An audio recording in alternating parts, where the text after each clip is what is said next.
Oke, Assalamualaikum warahmatullahi wabarakatuh. Selamat sore, salam sejahtera buat kita semua. Halo, Waalaikumsalam, Pak. ya, kita lanjut perkuliahan kita pada kesempatan ini hukum acara pidana di sesi yang ke-11 ya.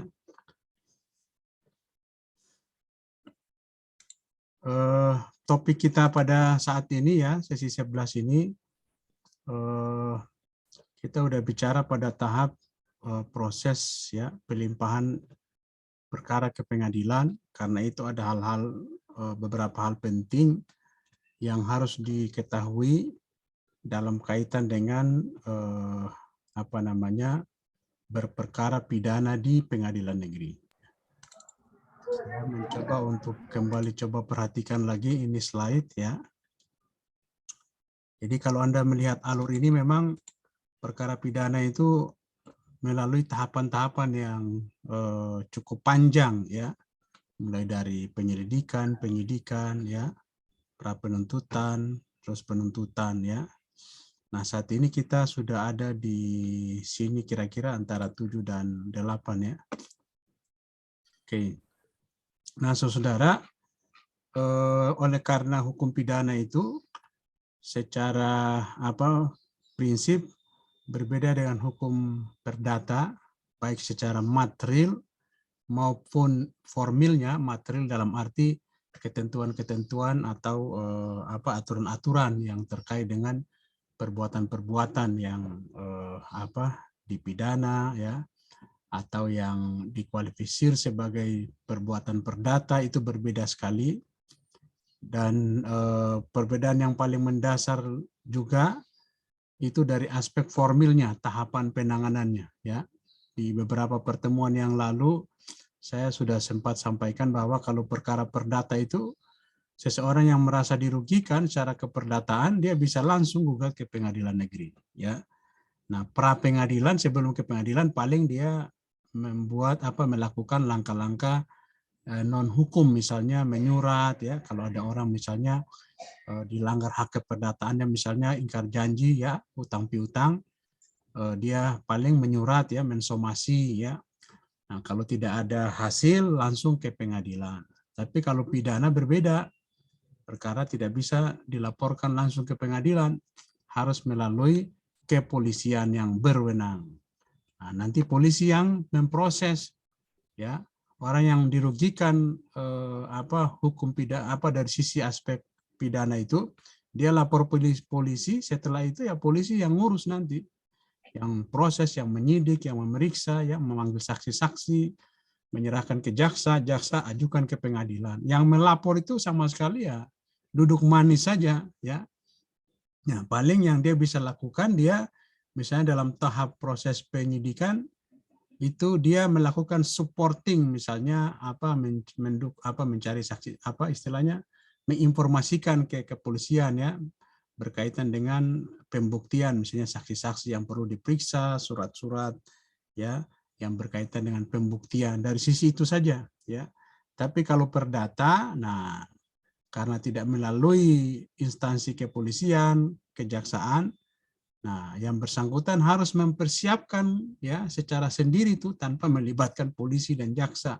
Misalnya dalam hal mengajukan gugatan ya, dia harus membuat gugatan ya. Nah, dia harus menyiapkan alat-alat bukti, ya. Dia yang harus sidang. Nah, kalau pidana tadi dia nggak perlu sidang, itu nanti urusan jaksa tuh ya. Nah, paling dia sidang misalnya kalau dia korban, tentu sebagai saksi juga, paling sidangnya cuma waktu dia diminta keterangan sebagai saksi. Nah, dalam hal perkara perdata beda ya.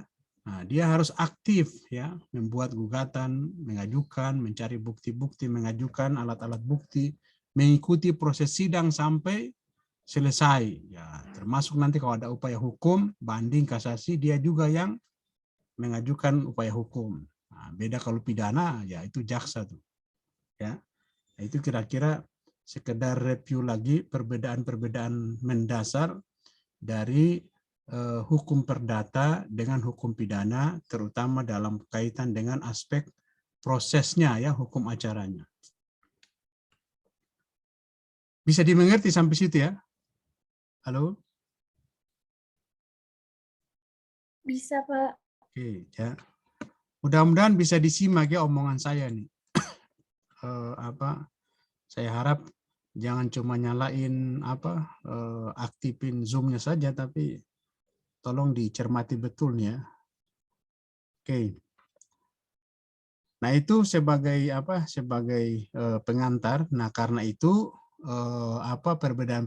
perbedaan itu pasti berlanjut ya sampai eksekusi ya. Mulai dari peristiwa terjadi sampai terus ke proses hukum sampai ujung yang paling akhir itu berbeda semua tuh ya. Kalau pidana, kalau misalnya misalnya saya melaporkan seseorang ke polisi, diproses sampai ke kejaksaan, ke pengadilan, kalau ada banding, jaksa banding misalnya, atau terdakwa banding sampai nanti eksekusi misalnya, itu sama sekali nggak melibatkan saya ya, itu urusan jaksa sebagai representasi negara. Nah, karena hukum pidana itu hukum publik ya, jadi ada peran publik melalui institusi kejaksaan. Nah, kejaksaan tuh yang bekerja tuh. Termasuk nanti eksekusi terpidana misalnya terdakwa dihukum pidana penjara, dieksekusi oleh jaksa. Terus dimasukkan ke lembaga pemasyarakatan. Nah, berbeda kalau perkara perdata tadi ya termasuk aktif sampai akhir, sampai eksekusi juga aktif ya. Oke, kembali ke topik kita hari ini. Ada beberapa catatan, ini mungkin saya tidak banyak mudah-mudahan nggak sampai 3:30 ya. Nah, beberapa hal penting ya yang perlu kita ketahui. Yang pertama, ini.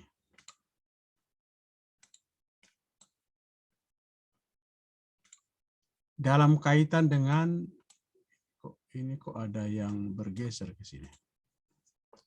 Nah, tahap pelimpahan perkara oleh penuntut umum ke pengadilan ya. Jadi mungkin di sesi 10 itu ya sudah di PPT sudah dikemukakan bahwa setelah penuntut umum ya menerima berkas dari kepolisian, terus penuntut umum kemudian mempersiapkan surat dakwaan ya dan berbagai hal yang kaitan dengan proses pelimpahan perkara ke pengadilan. Nah, jadi penuntut ke pengadilan ini berenang ya. Nah, ketua pengadilan ini jadi kira-kira begini alurnya itu ya. Ini nggak ada di sini, tapi dalam praktek saja, praktek yang saya tahu ya. Nanti kalau jaksa itu dia ke pengadilan, dia serahkan itu berkas ya, berkas perkara. Nah, nanti diproses tuh di pengadilan, ada administrasinya tuh. Nah, kebetulan sekarang pengadilan sudah agak maju dari sisi pelayanan ya, dari segi teknisnya juga beda. Sekarang ada sistem pelayanan terpadu. Nah, itu ada kalau di lobi pengadilan itu kita cuma ketemu sama petugasnya, nanti kita serahkan berkas, nanti petugasnya yang proses. Nah, nanti apa yang saya tahu mudah-mudahan belum berubah, setelah berkas itu masuk ke pengadilan, nah nanti ketua pengadilan itu yang menunjuk tuh ya, yang menunjuk hakim yang akan memeriksa perkara itu. Nah, karena ketua pengadilan itu kan sebagai bisa dikatakan ya ketua hakim-hakim lah kira-kira begitu ya. Dialah yang berwenang ya, selain dia sebagai hakim secara fungsional, tapi dia secara struktural selaku ketua pengadilan yang dalam konteks penanganan perkara juga diberikan otoritas kewenangan untuk menunjuk ya majelis hakim yang bertugas untuk menangani perkara-perkara yang masuk ke pengadilan. Nah, apakah perkara perdata, perkara pidana. Nah, kalau zaman dulu itu, kalau nggak salah sekarang sudah agak beda ya. Kalau dulu itu penunjukan hakim oleh ketua pengadilan negeri itu kadangkala bisa jadi konflik tuh, ya. Zaman dulu kan masih nggak tertib banget ya. Jadi kadangkala bisa jadi konflik itu terutama nanti kalau bersinggungan dengan perkara-perkara yang dianggap mungkin misalnya menarik perhatian publik atau mungkin menarik perhatian publik terus mungkin melibatkan orang-orang yang ya dalam tanda kutip mungkin dianggap punya kemampuan secara ekonomi ya, yang zaman dulu banget itu dalam kondisi pengadilan yang masih tidak sebaik yang sekarang, praktek-praktek koruptif itu masih sering ditemukan di pengadilan. Nah, itu nanti ada urusannya dengan aspek-aspek itu tuh. Ya, suap menyuap dan lain sebagainya. Jadi perkara di pengadilan itu ada juga yang sering diistilahkan perkara basah, ya, perkara kering. Nah, paham maksudnya perkara kering sama basah, Iklima? Kurang paham, Pak. Kurang paham. Yang lain paham nggak? Halo, coba yang lain saya minta coba diaktifin kameranya.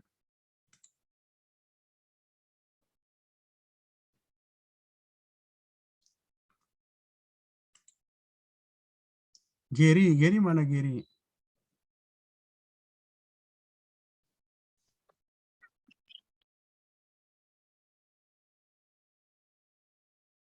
Halo?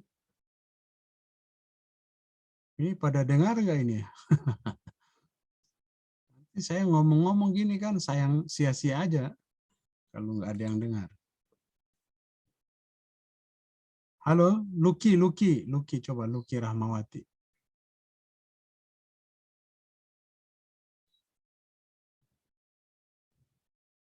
Lucky, kayaknya ini cuma aktif aja ini ininya, nggak ada di depan kami laptop apa HP ya?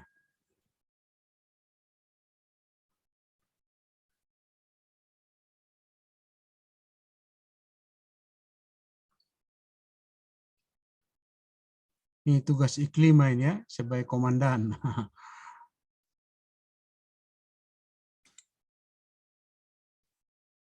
Coba siapa yang bisa komentar? Darwin, coba Darwin. Iya, Pak. Dengarin apa yang saya ngomong tadi ya?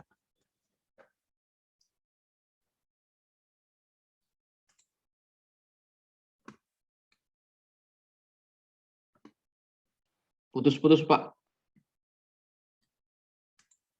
Siapa yang bisa ini komentar ya? Tria Gemila, coba. Tria Gemila Hanum.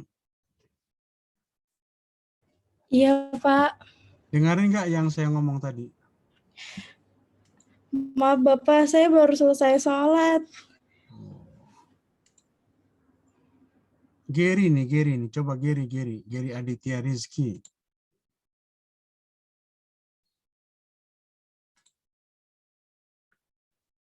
Ini omongan saya ini kadangkala sangat berarti loh, karena hal-hal yang praktikal kadangkala nggak bisa dibaca di buku. Jadi apa yang saya omongin ini tidak selamanya pengetahuan yang bersifat teoritis ya, yang bisa Anda baca di buku, tapi ada juga yang itu nggak mungkin ditulis di buku, itu hal-hal yang praktikal yang sebagai orang hukum saya anggap mesti Anda harus tahu juga. Karena bicara hukum acara pidana itu kan tidak bisa lepas pisahkan dari aspek ya namanya praktek ya, aspek hukum yang bersifat praktikal. Ini kan pengetahuannya cuma bersifat teoritis, tapi kan nanti untuk dipraktekin kan. Nah, karena itu dalam hal praktek itu ya perlu juga punya pengetahuan terkait apa situasi-situasi di lapangan ya. Nah, itu yang kadangkala juga sangat berharga ya. Oke lah, nggak apa-apa lah, saya ngomong aja terus aja biar selesai. Oke. Jadi kembali ke tadi saudara ya. Ini saya sebetulnya ingin dengar komentar Anda sekaligus memastikan Anda ikut supaya apa yang saya sampaikan ini berguna bukan buat saya tapi paling penting kan buat Anda.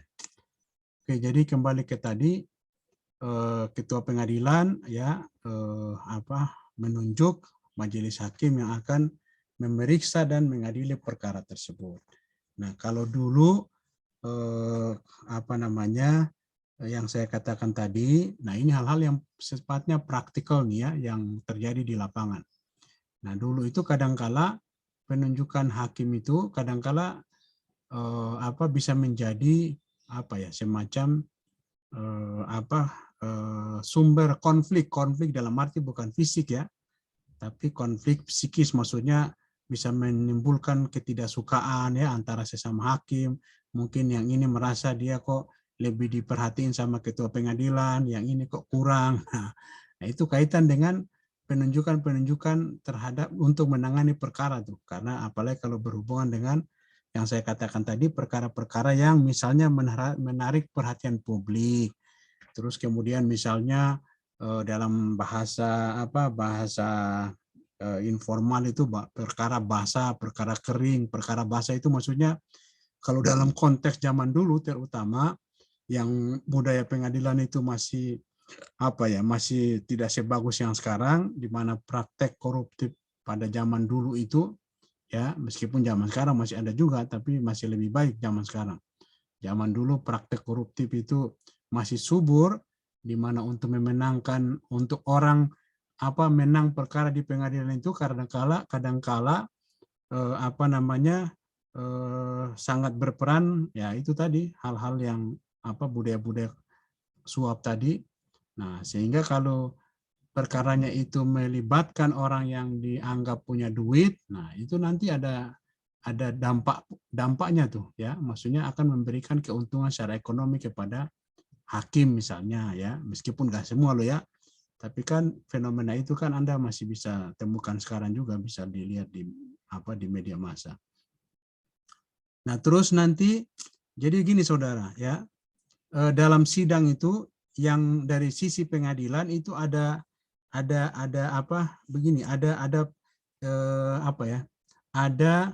pihak petugas-petugas yang terkait dalam menangani suatu perkara pidana. Nah, yang pertama tentu hakim ya, hakim yang sebagai orang yang memeriksa, yang mengadili, memutus, hakim yang menentukan ini orang bersalah atau tidak, hukumannya berapa.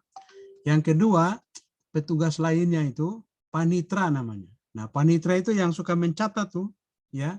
Nah, yang biasa pakai jas, pakai jas, nggak mungkin pakai toga ya seperti hakim. Dia biasa pakai jas, duduk di pinggir tuh, yang suka nyatat. Itu namanya panitra.